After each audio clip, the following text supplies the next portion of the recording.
Nos montes de Zamáns, o son da auga marcou durante séculos o ritmo da vida.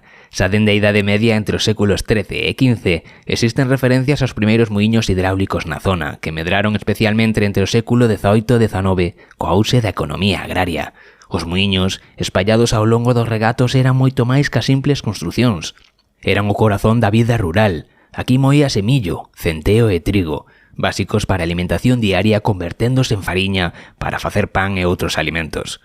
Pero tamén eran puntos de encontro, onde os veciños compartían novas e fortalecían lazos nunha tradición que chegou ata ben entrado o século XX. Cada muiño fala dun tempo no que a forza da natureza era esencial, cando o traballo dependía da chuvia e do caudal constante da auga. Moitos deixaron de funcionar a mediados do século XX, coa chegada da electricidade e dos novos sistemas de produción. Co paso do tempo, a construción do embalse de Zamáns, na década de 1950, finalizado alrededor de 1960, marcou un antes e un despois.